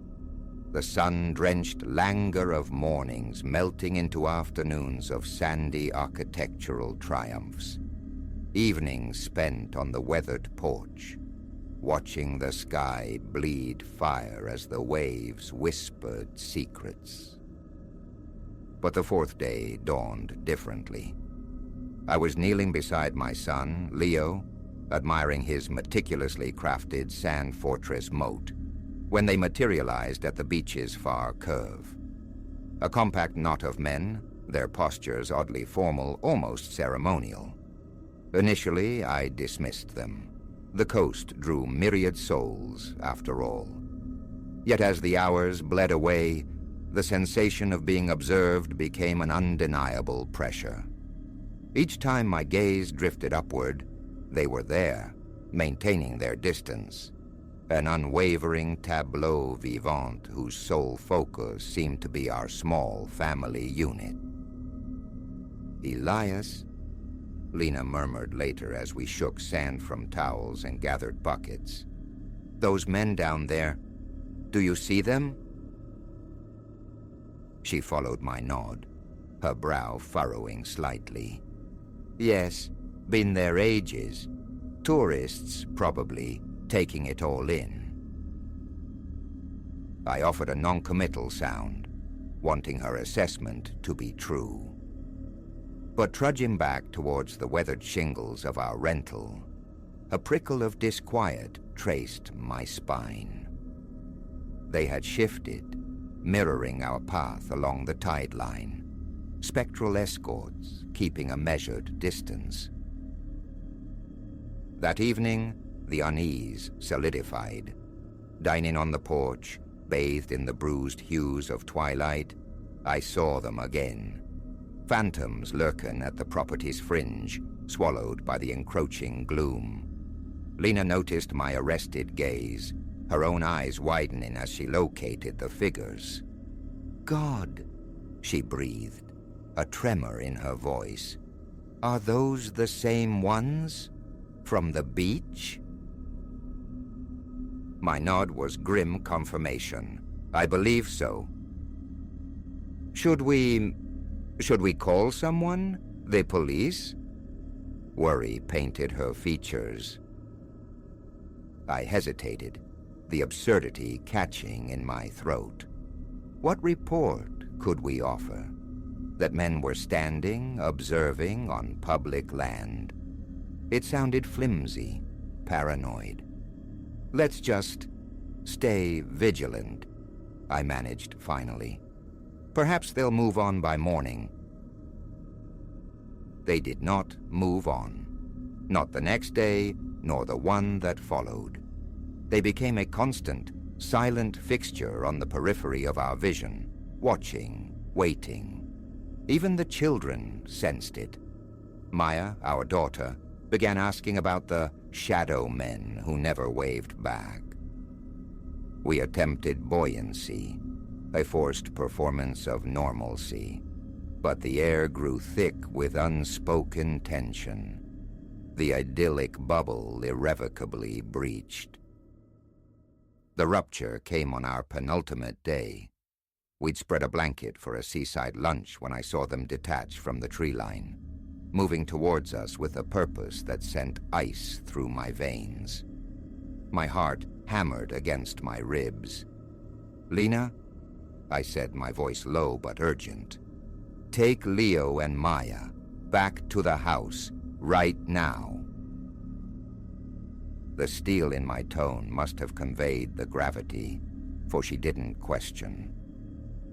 Gathering the children with swift, anxious movements, she herded them towards the dunes, casting fragmented, worried looks back at me. I rose, planting my feet firmly in the sand, striving for a composure I didn't feel as the 5 men closed the distance. They halted several feet away, fanning out slightly, enclosing me. "Something I can help you with, gentlemen?" The question emerged steadier than I'd expected. The central figure, broad and impassive, a jagged scar tracing a pale path down his cheek, finally spoke. His voice was a low rumble, like stones grinding together. "We've been observing you." "So I've gathered," I replied, matching his level tone. "May I inquire as to the reason?" He bypassed the question entirely. "You need to vacate the premises immediately. Gather your family and depart." A flare of indignation burned through the fear. "Excuse me, we're renting this property. We have every right to be here for the remainder of our stay." He took a deliberate step forward, his gaze pinning me. "You fail to comprehend. This is not a suggestion. Consider it a final advisory. If you remain past sunset tomorrow, there will be repercussions." Without another word, they pivoted as one and retreated, leaving me rooted to the spot, my thoughts churning like the surf. I sprinted back towards the house, adrenaline flooding my system. Lena met me at the threshold, her face a mask of pale apprehension. "Elias? What was that? What did they demand?" she asked before I was fully inside. I recounted the terse exchange, watching fear war with disbelief on her face. "We have to call the police," she insisted immediately. I nodded, reaching for my phone. But as my thumb hovered over the screen, a chilling possibility surfaced. "Hold on," I murmured, lowering the device. What if involving the authorities is precisely what they don't want? Or worse?" Lena's eyes widened further. "What are you implying?" "I don't know," I confessed, the uncertainty heavy. "But this feels wrong, skewed. Why the intense pressure to make us leave? What could possibly be happening here that warrants such secrecy?" The ensuing hours were a fraught council of 2. A primal urge screamed flight, urging me to bundle my family into the car and drive until this coastline was a distant memory. Yet another part, a stubborn, perhaps foolish filament of curiosity, snagged at the edges of my fear, whispering questions about the veiled threat. As dusk deepened into true night, our decision crystallized. We would remain, but not passively. We would fortify. Every outdoor item was hauled inside, doors bolted, windows latched. I unearthed the sturdy baseball bat I'd tossed in for impromptu beach games. Its familiar weight, a meager comfort. We tucked the children into bed with feigned reassurances about an early departure. Then Lena and I commenced our vigil, trading shifts at the darkened windows, nerves jangling at every creak of the old house, every sigh of the wind. It was during my watch, somewhere in the suffocating stillness around 2 a.m., that I saw them. Thin beams from flashlights lancing through the dense woods bordering the property. My heart vaulted into my throat. "Lena," I hissed, shaking her awake with urgent hands. "They're here. They're outside." We moved with desperate efficiency, scooping the drowsy, bewildered children from their beds. Leo and Maya, sensing the palpable fear radiating from us, remained blessedly silent. "We're playing a secret night game," Lena whispered, her voice strained with forced cheerfulness.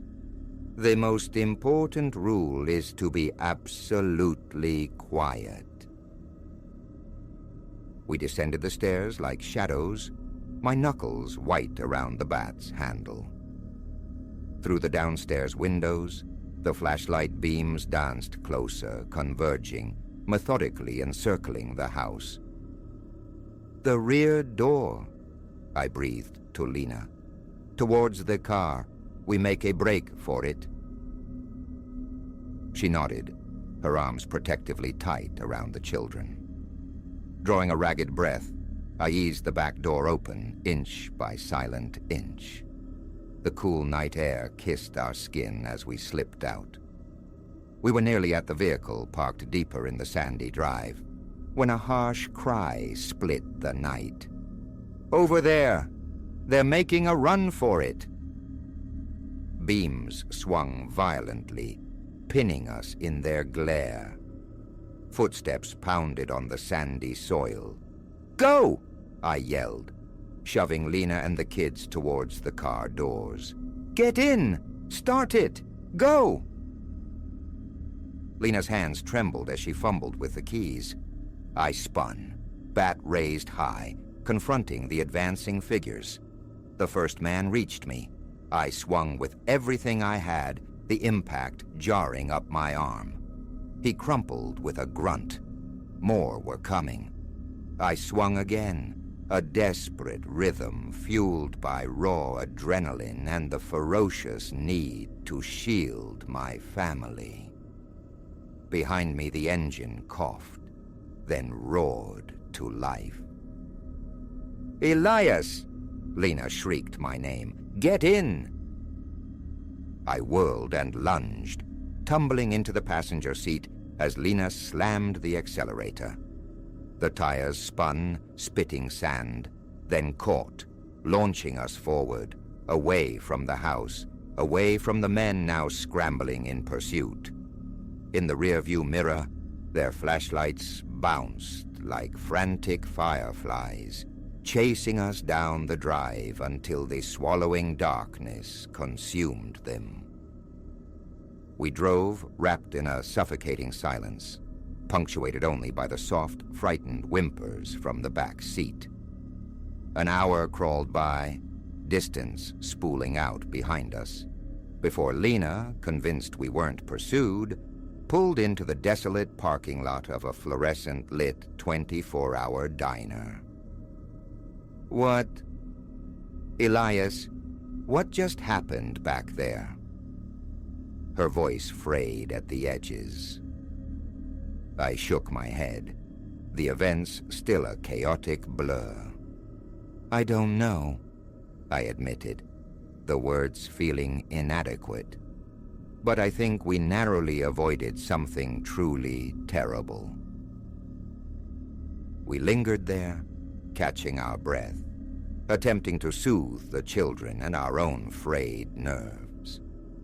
Eventually, we drove to the nearest town, locating the police station. The officers listened with expressions hovering between patience and thinly veiled skepticism. They documented our statement, offered platitudes about investigating, but their eyes held the familiar dismissal reserved for overwrought vacationers spooked by shadows. There was no returning to the beach house. Our journey became a direct, somber retreat homeward. The dream vacation curdled into a chilling ordeal. For weeks afterward, every unexpected noise made me flinch. Every shadow seemed to hold a lurking figure. The men never reappeared. Life inexorably stitched itself back towards a semblance of normal, but the experience left an indelible mark. I had witnessed the alarming speed with which paradise could reveal its hidden teeth, the precariousness of assumed safety. The questions remain, whispers on the edge of sleep. What clandestine purpose did those men serve? Were they guarding illicit activities on that secluded shore? Local power players shielding some dark enterprise? Or an altogether more sinister possibility my mind refuses to fully shape? Answers feel impossibly distant, perhaps forever lost to the coastal wind. But this much is certain. I will never again view a tranquil beach with naive eyes. I know now that menace can coil unseen, waiting patiently just beyond the soothing rhythm of the waves.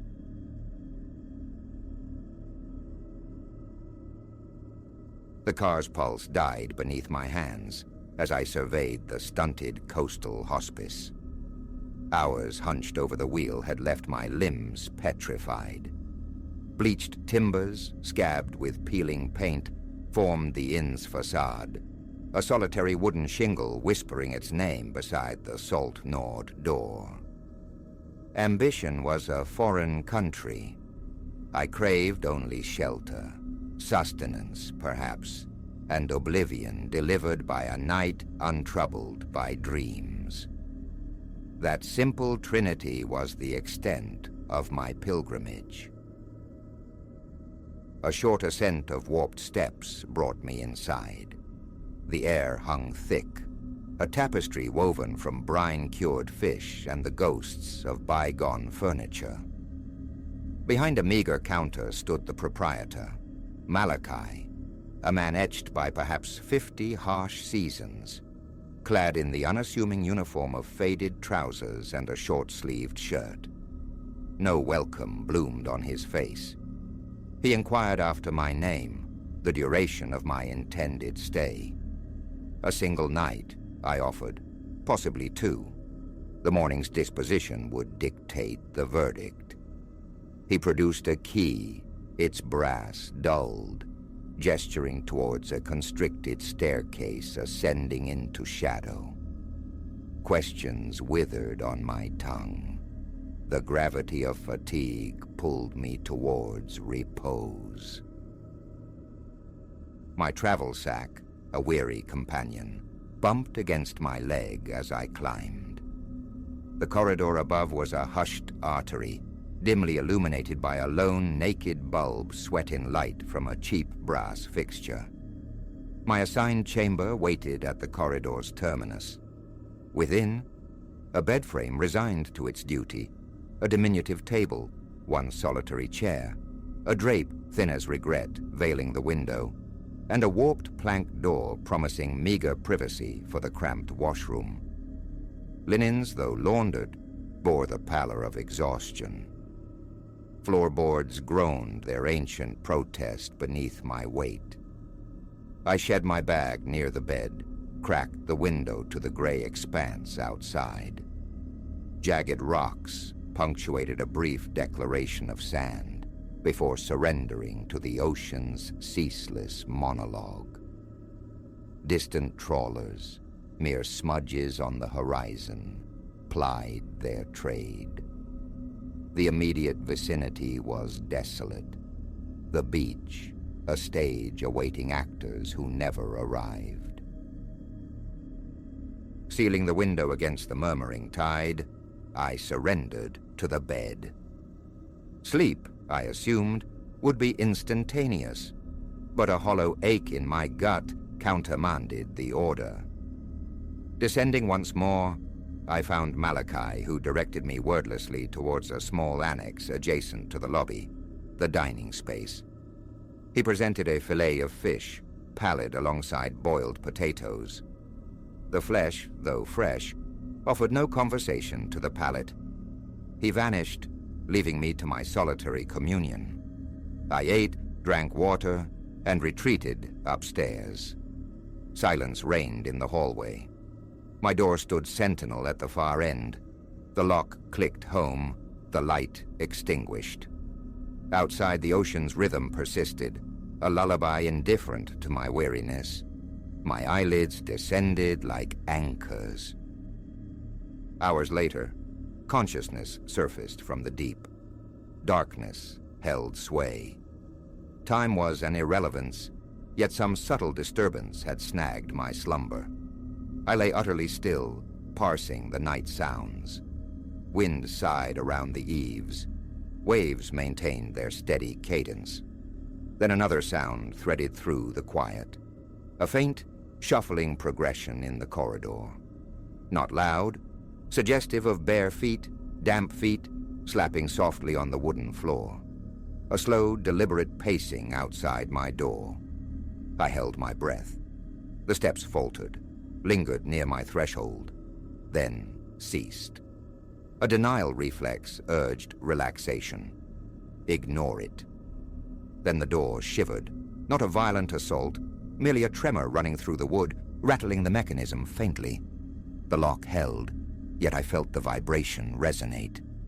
My heart hammered against my ribs. I levered myself upright, gaze fixed on the barrier, anticipating the next move. Seconds stretched, taut and silent. Then nothing more. Only the soft retreat of those damp footfalls fading down the hall, swallowed by quiet.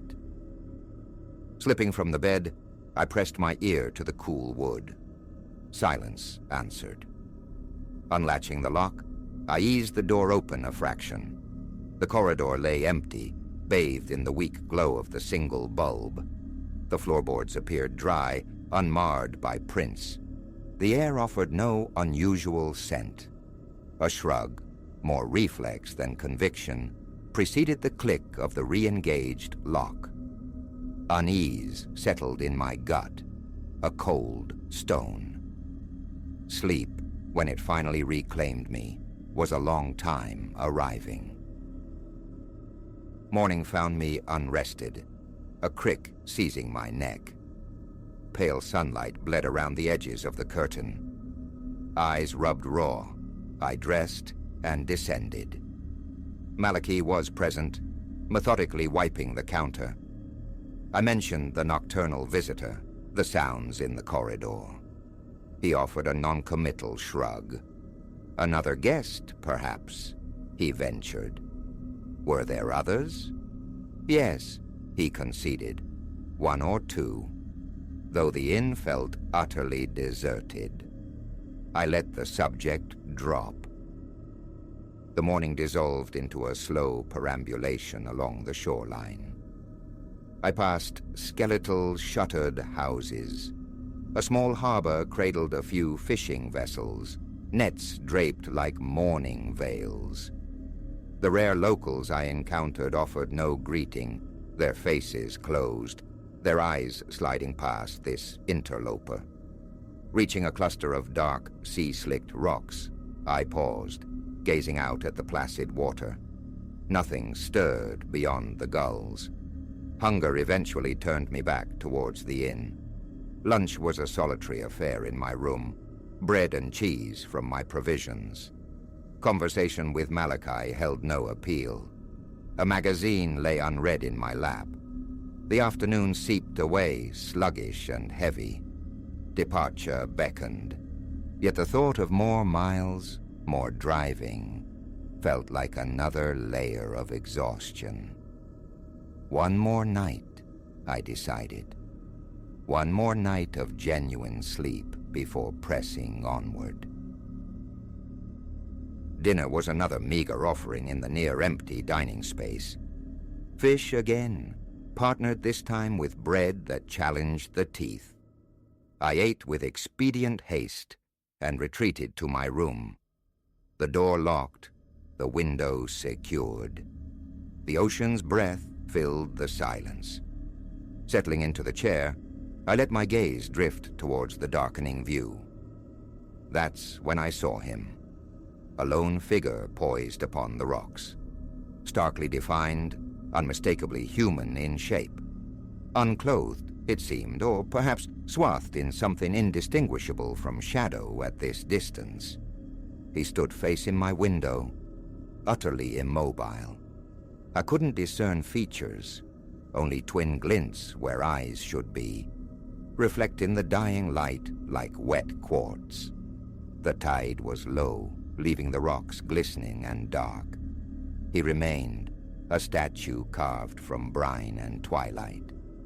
I watched, transfixed, a cold tension crawling up my spine, prickling my scalp. My gaze flickered away, scanning the empty beach, then snapped back. He was still there.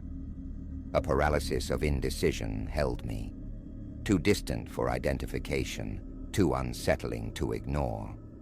With a jerky movement, I drew the curtain closed, plunging the room into artificial dusk. Floorboards cried out as I paced, a caged rhythm. Unease churned, a heavy ballast in my stomach. Sleep, I reasoned. Early sleep, fueled by sheer fatigue, was the only recourse. That night, sleep was a shallow, nervous creature. I surfaced again, long past midnight. The room was steeped in quiet, save for the ocean's murmur. And then the footsteps returned, wet, heavier this time, more assured. I sat bolt upright in the bed, straining to hear, "Closer, closer." They stopped directly outside my door. The knob turned, a dry rattle once, twice. Then the door itself flexed inward, a solid pressure against the lock. Scrambling from the bed, I reached the door, my palm flat against the wood, fingers closing around the knob. It vibrated beneath my touch, a distinct, purposeful push from the other side, not frantic, but testing the barrier's resolve. "Who's there?"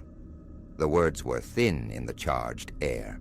No response, only the tension of waiting, breath trapped in my chest. The pressure ceased. The rattling stopped. The wet steps retreated, their sound dissolving down the hallway's length. I twisted the lock, flung the door open, scanning the empty corridor. Nothing. No water pooling on the boards, no lingering presence. Just the dim bulb and the silence. Locking the door again, I leaned back against it, breath coming in ragged bursts, heart thudding a frantic tempo. Sweat beaded on my forehead. Switching on the bedside lamp, I sank into the chair, eyes glued to the door, a vigil keeper against the unseen. Time stretched, elastic and slow. Sleep eventually ambushed me near dawn, heralded by the first weak infiltration of light around the curtain. Enough. The decision was absolute. I would leave with the morning light. Dressing swiftly, I packed my bag and descended the stairs. Malachi occupied his usual post in the lobby. "Check out," I announced. He posed no inquiries, merely accepted the payment. Had anyone else, I ventured, reported disturbances? Odd noises in the night? A familiar shrug? No. Had someone attempted entry into my room? He didn't know, he claimed. his own eyes shadowed with weariness. Outside, I stowed my bag in the car's boot, the lid closing with a definitive thud. A final glance towards the beach, an involuntary compulsion. And there he was, standing sentinel on the rocks, gaze fixed in my direction. The nascent sunlight offered starker definition now. Skin glistened, grayish and damp-looking. Those eyes catching the light like polished, wet pebbles. Facial features remained indistinct, a smooth, unsettling blankness. The body lean, hairless, unclothed, just seamless skin, dark as wet slate. Utterly motionless.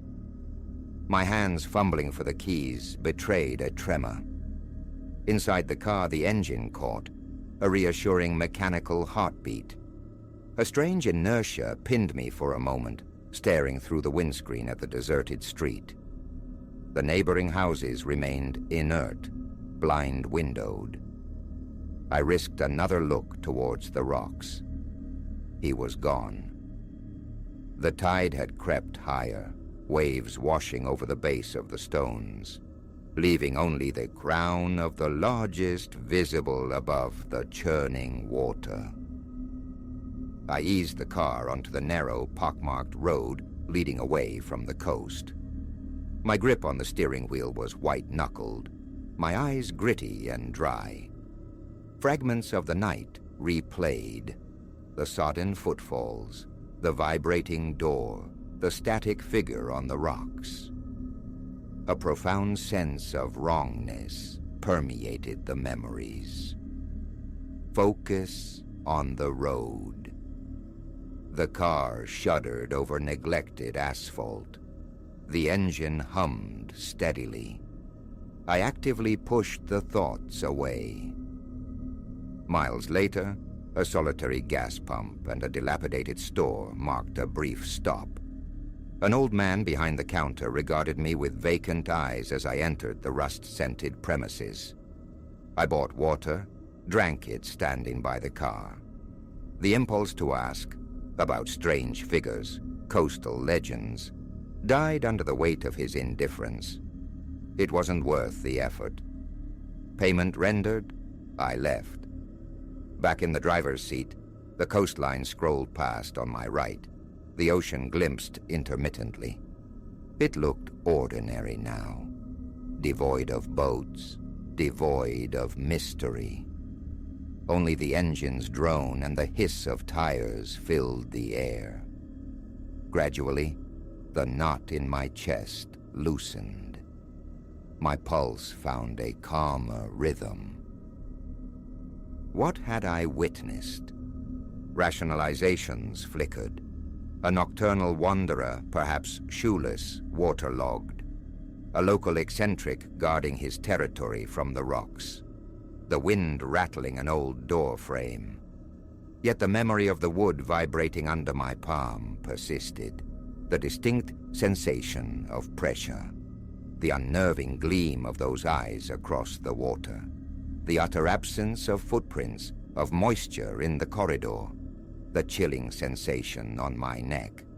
Explanations felt inadequate, irrelevant. Escape was the only imperative. Distance. A larger town, teeming with oblivious life. A hotel with solid walls, bright corridors, anonymous comfort. Erase the silhouette of that figure. Silence the memory of those footsteps. The door's sudden, fearful tremble. The road climbed, winding through low hills, empty fields unfurled, punctuated by derelict barns. My focus remained steadfastly on the asphalt ribbon ahead. The past was a place I refused to revisit, even in my mind. The sky brightened, the sun gaining strength. Warm air replaced the damp chill. The sea's scent faded, replaced by dust and earth. Another pause, this time at a roadside diner.